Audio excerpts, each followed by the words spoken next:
Efesus pasal 4.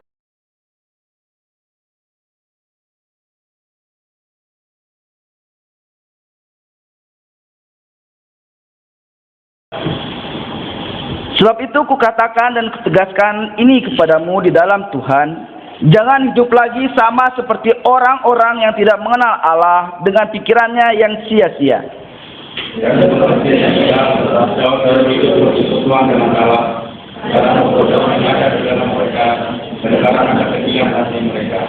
Perasaan mereka telah tumpul sehingga mereka menyerahkan diri kepada hawa nafsu dan mengerjakan dengan serakah segala macam kecemaran. Tetapi kamu bukan demikian, kamu telah belajar mengenal Yesus. Karena kamu telah mendengar tentang Dia dan menerima pengajaran di dalam Dia menurut kebenaran yang nyata dalam Yesus.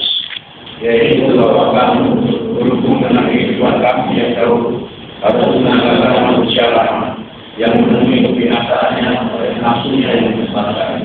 Supaya kamu dibaharui di dalam roh dan pikiranmu. Yang mengenal manusia baru yang telah diciptakan menurut kehendak Allah di dalam kebenaran dari keputusan yang sesungguhnya. Karena itu buanglah dusta dan berkatalah benar seorang kepada yang lain, karena kita adalah sesama anggota. Apabila kamu menjadi marah, janganlah sama berbuat dosa, janganlah masalah yang terbenam sebelum masa datang. Dan janganlah beri kesempatan kepada iblis. Orang yang sulit janganlah yang berkirasi, tetapi orang yang bercerdas dan melakukan pekerjaan baik dengan tangan sendiri, supaya dia dapat berbantu sesuatu kepada orang yang berkekurangan. Janganlah ada perkataan kotor keluar dari mulutmu, tetapi pakailah perkataan yang baik untuk membangun di mana perlu, supaya mereka yang mendengarnya beroleh kasih karunia. Dan janganlah kamu berbakat roh kudus Allah, dan janganlah menceraikan kamu pulang dari penyelamatan. Segala kepahitan, kegeraman, kemarahan, pertikaian, dan fitnah hendaklah dibuang dari antara kamu, demikian pula segala kejahatan. Tetapi janganlah kamu menolak seorang terhadap yang lain, kamu kasih mesra dan saling mengampuni, sebagaimana Allah dalam Kristus telah mengampuni kamu. Saudara yang dikasihi dalam Tuhan Yesus Kristus, hari ini saya ingin membagikan dari apa yang baru saja kita baca tadi, bahwa sudah seharusnya lah kita ini tampil beda dari dunia tentunya. Oleh karena itu, saudara, apa yang menjadikan dasar kita ini harus tampil beda, dan memang tampil beda, kelihatan beda di antara teman-teman di dalam sebuah komunitas ataupun di lingkungan kita. Yang pertama, kalau kita membaca dari Efesus pasal 4 ayat 17 sampai 32 tadi, adalah di mana Rasul Paulus mengajak kita untuk berpikir di luar kotak. Nah, apa maksudnya ini? Karena kita seringkali memiliki pikiran yang salah, pikiran yang di luar dari dasar kebenaran firman Allah. Pikiran kita ini sering dipengaruhi oleh apa yang kita lihat atau kita dengar. Betul nggak? Ya, sering kita dengar juga, jangan percaya apa yang kita lihat atau yang kita dengar. Ya, kalau belum benar-benar lihat atau belum dengar gitu sendiri dengan mata kepala sendiri, jangan percaya katanya. Atau belum tentu juga yang kita lihat atau yang kita dengar itu sesuai realitanya. Loh, kok bisa? Belum tentu yang bisa kita lihat atau kita dengar itu sesuai realitanya. Contohnya film. Ya, film itu kita lihat betul kan? Itu yang kita lihat gitu. Ada suaranya, ada kedengeran ya. Sampai kita lihat, tapi itu kan nggak sesuai realitanya film itu. Film itu kan dibuat gitu ya secara sedemikian rupa sesuai skenarionya, ada trik-triknya, apalagi zaman sekarang ya, zaman AI katanya ya. Wah, itu makanya hati-hati, kita harus bisa membedakan ya. Nah, yang paling tidak tepat lagi adalah orang yang tidak mengenal Allah, yang enggak bisa mengerti dunia dengan benar, terus bahkan enggak bisa memahami dirinya sendiri. Aduh, ini ampun ya. pikiran yang tidak dapat mengenal realitas sesungguhnya. Jadi kalau lihat di di sosmed ya, di layar HP-nya atau di TV-nya ada berita ini, entah hoak entah enggak, itu iya aja gitu, nggak tahu realitanya seperti apa, tidak mau mencari sesungguhnya bagaimana gitu. Nah, ini pikiran yang salah ya, pikiran yang bingung, yang tidak punya harapan sama sekali ya. Pikirannya kosong, nggak ada tujuan, boro-boro yang berguna, tujuan yang nggak berguna pun nggak ada, benar-benar kosong. Pikiran yang sia-sia, mikirin yang nggak penting. Coba aja ya, banyak sekarang kita ini mikirin yang nggak penting itu ya, banyak yang kita pikirin, yang akhirnya jadi sakit ya. Yang nggak ada gunanya yang kita pikirin, coba. Apa contohnya? Ya silakan dipikirin supaya nggak kosong pikirannya. Nah, termasuk ada katanya di firman Tuhan ya, ini ada orang yang pikir mereka ini pandai, ada yang pikir bijaksana, punya pengetahuan banyak, waduh, dan lebih berat kepada filosofi daripada kepada Alkitab yang sebetulnya akan membuat terang pikiran kita. Ya banyak sekarang itu ya, banyak orang yang wah jago ngomong, waduh tatanan bicaranya, struktur bahasanya luar biasa sekali ya. Dan itu berbelit-belit lah kalau kata orang ini mah ya, bersilat lidah gitu. Wah luar biasa sekali ya, mengeluarkan kata-kata yang sedemikian rupa, disusun dengan indah, dengan baik, dengan mengandalkan logika. Wah ini masuk logika, wah ini luar biasa. Dan mereka menganggap dirinya, wah saya ini hebat gitu. Tapi kita sebagai anak-anak Tuhan, tentunya kita tidak bisa mengabaikan firman Tuhan. Kita tanpa firman Tuhan ada dalam kegelapan, pikiran kita jadi gelap, jadi butek ya. Ya kalau misalnya ada orang yang wah ini luar biasa ya, wah mereka seolah-olah ini penuh hikmat lah, wah pintar gitu.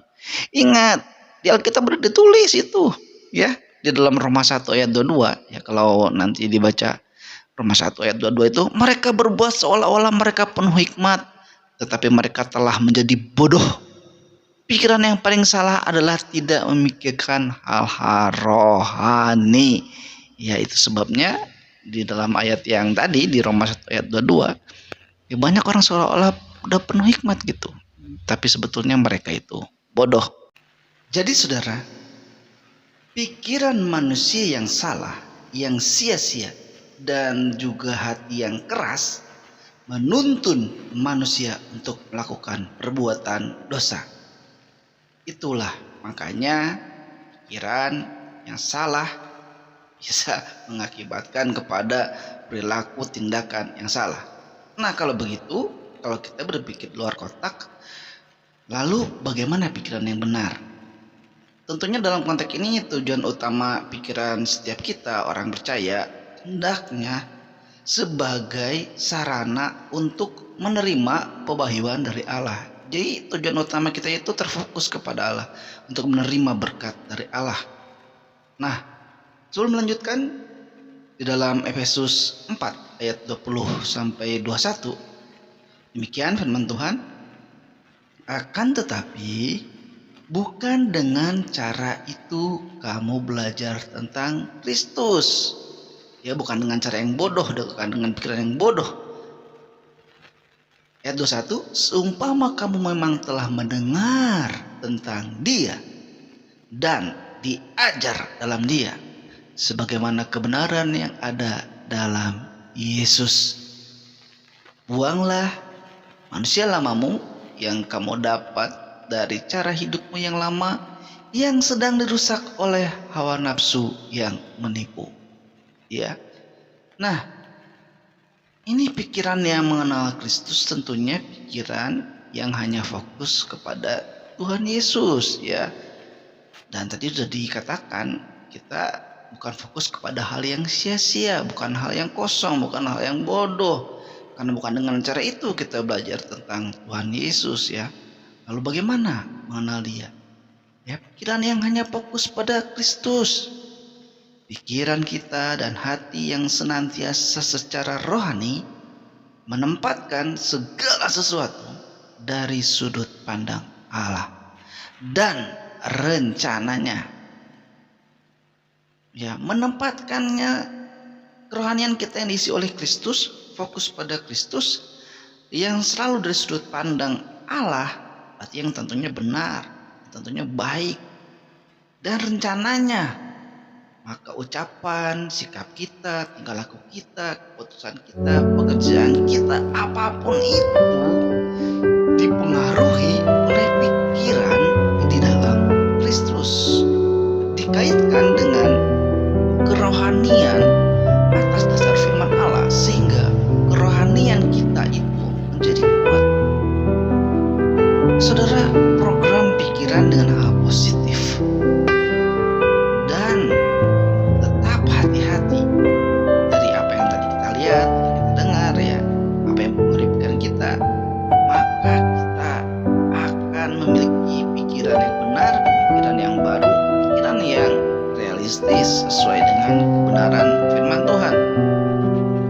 Memang ini tidak mudah, tapi saudara, kalau kita bisa melihat dalam bagian firman Tuhan ya, dalam Filipi 4 ayat 8, jadi akhirnya saudara-saudara, semua yang benar, semua yang mulia, semua yang adil, semua yang suci, semua yang manis, semua yang sedap didengar, semua yang disebut kebajikan dan patut dipuji, pikirkanlah semuanya itu. Nah, jelas kan? Ini sebenarnya ayat hafalan ya. Ya, beberapa waktu yang lalu ya, saya pernah ibadah di tempat ini, terus saya lihat gitu ada kayak apa ya, buletin lah gitu ya. Kalau di gereja lain mungkin ada warta gitu. Terus saya lihat di depannya tuh ini ayatnya nih. Tuh ya. Gembala di sini menuliskan itu untuk dihafalkan ya Pak, bukan untuk di apa? Bukan hanya untuk dilihat ya, dibawa pulang aja itu. Nah, juga saya lihat ada yang dibuang di depan itu. Iya, oke. Nah, saudara-saudara yang dikasihi dalam Tuhan, kalau kita melihat bahwa pikiran yang baru itu ternyata menjadi penting ya, karena sebagai anak-anak Tuhan kita harus selalu senantiasa pikiran kita ini diperbarui. Yang mudah ini ya, berpikir realistis, berpikir dengan realistis itu gampang aja. Pikirlah dengan ukuran yang tepat untuk diri kita gitu ya. Jadi kira-kira yang memang sesuai dengan kemampuan kita, dengan keadaan kita, dengan segala apa yang kita miliki gitu, dengan segala yang Tuhan berikan, itu ukuran yang tepat buat kita ya. Jadi tidak usah terlalu mengawang-awang ya, nggak usah ngelamun. Waduh, kalau seandainya saya ini ya punya mobil, nanti saya akan begini begitu. Wah, kalau Tuhan kasih saya ini rumah yang besar ya, atau Tuhan kasih saya tanah nih, saya mau bikin gereja. Biasanya kalau dulu ya, waktu teman-teman tuh ya para pelayan Tuhan lah ya, itu berpikir gitu ya. Tapi kita harus berpikir secara realistis dalam dunia sehari-hari. Soalnya gini ya, Tuhan Yesus itu ketika melihat bahwa banyak orang ikut sama dia, orang itu dari pagi, mungkin ada yang berhari-hari ikut sama Tuhan Yesus sampai naik di bukit. Lalu Tuhan Yesus melihat mereka kelaparan, ya gimana ya, secara realistis ini harus dikasih makan. Dan Tuhan mengajarkan nih ya, apa yang ada di kamu, ini ada 5 roti dan 2 ikan. Ya realistisnya ini gak akan cukup gitu ya, gak akan cukup ini. Nah, kalau kamu menghayal murid-muridnya nih bahwa ini akan menjadi bagaimana ya, kamu berpikiran yang wah aneh-aneh gitu, enggak, kata Tuhan, ini kamu bagiin Tuhan, lalu memberkati 5 roti dan 2 ikan itu dibagikan dan orang-orang kenyang gitu ya. Ada masih banyak sekarang gereja-gereja yang melihat jemaatnya sendiri rumahnya hampir rubuh, entah ada beras entah enggak di rumahnya ya, dan selalu mungkin gak pernah ke gereja, lalu dianggap ya sudah bukan bagian dari kita, gak pernah dikunjungi juga enggak lah, rumahnya mau runtuh, dia enggak kerja, kerjanya serabutan Ya, dia juga kelaparan, boro-boro mau pergi ke gereja, apalagi kalau kerjanya jauh ya. Mungkin dia bisa aja jalan kaki, tapi sampai di gereja dia keringetan, mungkin nggak pede. Dan juga belum lagi ya di gereja juga ada aja kan yang suka nyindir, bau, apa, pakai sandal jepit gitu ya kan. Nah ini saudara, kita harus memperbaharui ini ya. Kita perlu evaluasi diri dengan identitas diri kita dalam Kristus. Bukan membandingkan diri dengan dunia ini. Ini yang membedakan kita. Bukan membandingkan diri dengan dunia ini, tetapi kita harus mengevaluasi diri dengan identitas diri kita di dalam Kristus. Dengan demikian kita tidak menjadi sombong, tapi juga kita tidak rendah diri, merasa kecil dibandingkan dunia ini. Oh tidak saudara, kita ini lebih besar karena kita ini anak-anak kerajaan surga. Nah, salah satu alasan mengapa orang gagal mencapai impian mereka adalah karena mereka ingin mendapatkan perubahan hasil tapi tanpa ada perubahan pikiran. Kalau saya bergerak di bidang kuliner ya, saya senang dengan kuliner. Saya bikin yang seperti itu, terus saya misalnya bisa bikin mie nih. Saya bikin mie-nya yang begitu, terus yang begitu terus. Tapi saya yang dapat hasil yang besar gitu. Saya nggak merubah pikiran saya. Ya kalah hasilnya. Banyak orang yang merubah pikirannya, berinovasi, menciptakan sebuah kuliner yang aneh lah bisa dibilang ya. Nah lalu saya mencoba, bagaimana kalau saya coba ya resep ini, saya coba rubah. Saya merubah pikiran saya, bukan apa yang saya suka, tapi apa yang pembeli suka nih. Oh orang sukanya sekarang yang aneh-aneh, yang agak pedes, yang agak aneh ya, yang agak keluar negerian lah gitu. Lalu saya berubah pikiran saya, okelah saya rubah. Hasil perubahan pikiran saya ini, saya punya inovasi baru, saya rubah dan hasilnya memang berbeda dengan sebelumnya. Itu hanya contoh saja ya. Jadi saudara-saudara, mari kita berpikir luar kotak. Itu bisa membedakan mana yang pikiran yang benar, mana pikiran yang tidak benar ya. Nah selanjutnya saya ingin mengajak kita meninggalkan hidup lama. Sudah diperbaharui pikiran kita, kerohanian kita diperbaharui ya, mari kita tinggalkan hidup yang lama. Nanti kita membaca kembali dari Efesus 4 ayat yang ke-25.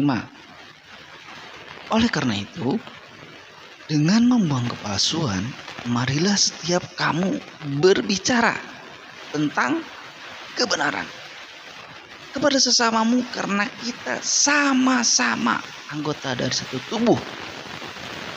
Marahlah dan jangan berbuat dosa. Jangan biarkan matahari terbenam dalam kemarahanmu. Jangan memberi kesempatan kepada setan. Orang yang telah mencuri jangan mencuri lagi. Lebih baik kalau ia bekerja keras dan melakukan pekerjaan yang baik dengan tangannya sendiri, sehingga ia memiliki sesuatu untuk dibagikan kepada orang yang membutuhkan. Wih, ini kayak Robin Hood ya. Tapi maksudnya bukan gitu ya. Udah jelas ya semuanya ya.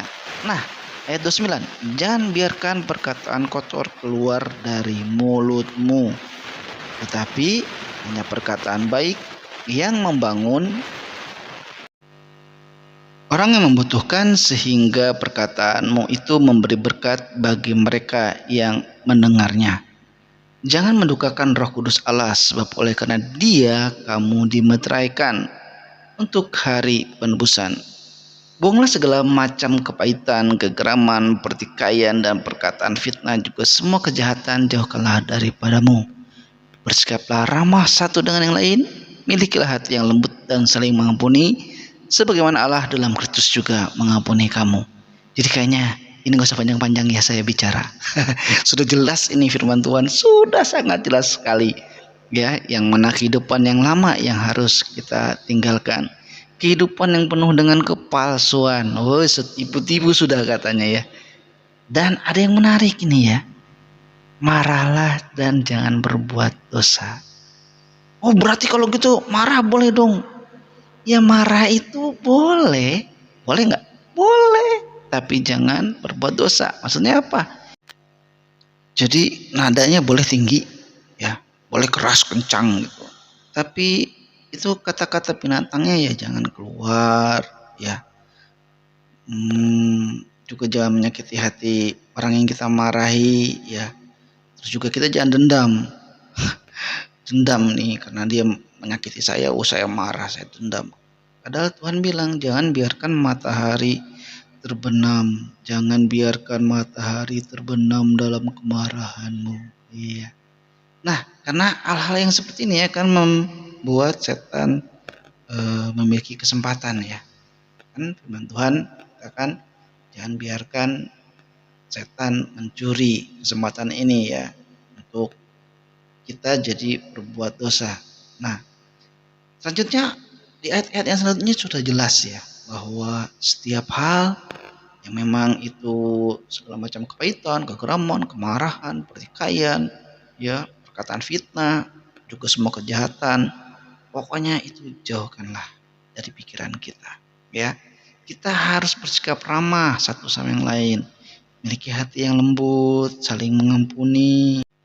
Seperti tadi yang ditulis di dalam Filipi 4 ayat 8, jadi akhirnya saudara-saudara, semua yang benar, semua yang mulia, semua yang adil, semua yang suci, semua yang manis, semua yang sedap didengar, semua yang disebut kebajikan dan patut dipuji, pikirkanlah semuanya itu. Karena itulah, ya, yang telah diberikan oleh Allah, dan Allah sumber damai sejahtera dan sukacita akan selalu menyertai kita bila kita memiliki kehidupan seperti itu, ya. Jadi buang kehidupan lama kita. Bertobat itu berarti kita meninggalkan kehidupan lama kita yang suka bohong misalnya gitu, ya. Ya udah aja, nggak usah bohong-bohong lagi lah, ya, apalagi sampai tipu. Dunia tipu-tipu, ya. Udahlah, ya, kita tinggalin lah semua hal yang tidak berkenan, tidak baik di hadapan Tuhan. Nah, lalu terakhir, kenapa saya mengambil tema ini, ya, yaitu tampil beda, ya. Kita harus memiliki gaya yang berbeda atau hidup baru karena kita meninggalkan hidup yang lama, ya. Karena kita ini anak-anak Tuhan, tentunya berbeda dengan anak-anak dunia. Oleh karena itu, mulai hari ini kita harus mulai, ya, melakukan perubahan yang terus menerus, yang tetap, yaitu perubahan yang dari dalam. Kita mulai dari pikiran kita dan hati yang dikuasai oleh Roh Kudus. Lalu kita harus berbeda karena kita memiliki perubahan karakter. Perubahan karakter bukanlah hal yang mudah, tetapi bila Allah yang melakukan, maka hal itu pasti terjadi. Ya, karakter kita yang lama kita tinggalkan menjadi karakter yang baru, yang penuh kasih, yang penuh dengan terang firman Tuhan, memiliki karakter Kristus yang sejati, yang menyebabkan kita disebut orang Kristen karena kita adalah murid Kristus. Mari kita tunjukkan kita ini berkarakter sebagai murid Kristus.